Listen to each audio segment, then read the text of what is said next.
We're here because free speech is under attack. We're here because people are being convinced that socialism works. We're here because people are being judged guilty until proven innocent. We are fighting back with facts. This is not a safe zone, so buckle up, Buttercup. This is the raw, naked truth.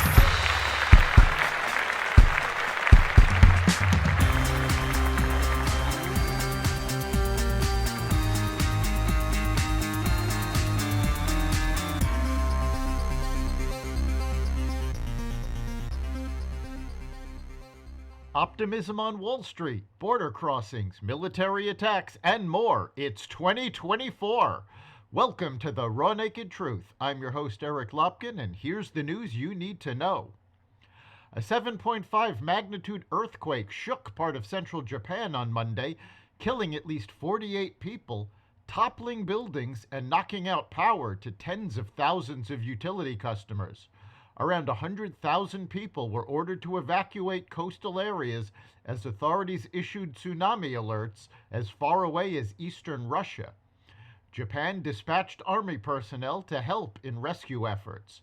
A Japan Coast Guard plane that was to deliver supplies to the region collided with Japan Airlines jet at a Tokyo airport, causing the airliner to burst into flames on the runway. All passengers were evacuated, but 5 of the 6 people on the Coast Guard plane are confirmed dead.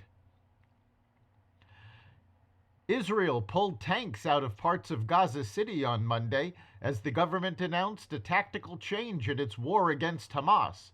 Israel said it was pulling out thousands of the troops it had in Gaza, much of which had been reduced to rubble, but signaled that it expected its war against Hamas to continue through 2024. An Israeli official told Reuters that reducing troop strength would allow some reservists to return home, while remaining forces continued mopping up in parts of the Palestinian enclave. Russia and Ukraine accused each other of New Year's Day attacks against civilians. A Russian-installed official in Donetsk said Ukrainian shelling killed 4 people in the eastern Ukraine city. The Russian Foreign Ministry called the shelling a terrorist act targeting civilian infrastructure, according to Reuters. Russia hammered Kiev with a large-scale missile attack that came hours after Russian President Vladimir Putin vowed to retaliate for a Saturday bombardment that killed 24 people in the Russian city of Belgorod, just north of the Ukraine border.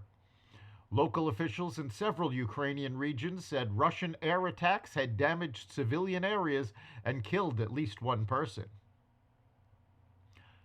U.S. Navy helicopters sank 3 boats in the Red Sea that were believed to be carrying Houthi militants from Yemen over the weekend, military officials said.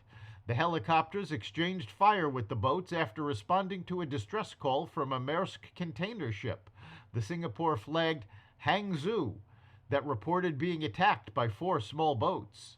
The boats fired crew-served and small arms weapons at the Maersk Hangzhou, getting to within 20 meters of the vessel and attempted to board the vessel, U.S. Central Command said.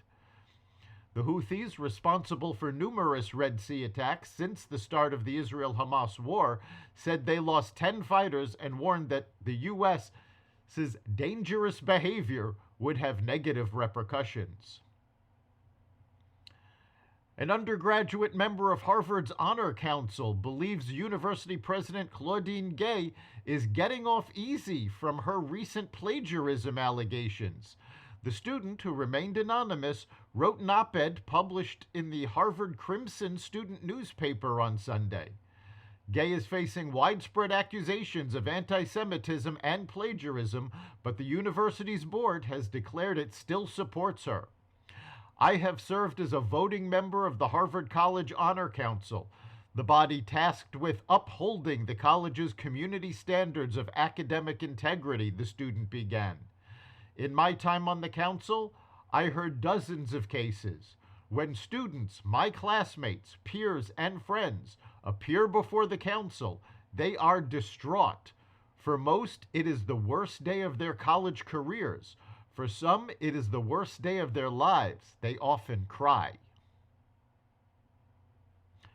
Wall Street is starting 2024 trading, riding a wave of optimism after stocks rose in 2023, boosted by the rise of artificial intelligence and a stronger than expected economy, according to the Wall Street Journal.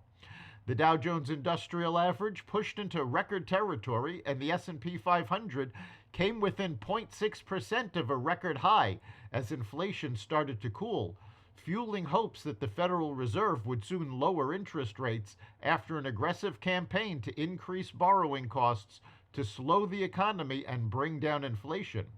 Stock futures edged lower early Tuesday, however, ahead of the first trading day of the new year. Rates of loneliness, anxiety, and depression have shot up across America, and social media is absolutely one of the causes, Governor Spencer Cox of Utah says. I think it's obvious to anyone who spends any time on social media or has kids. I have 4 kids.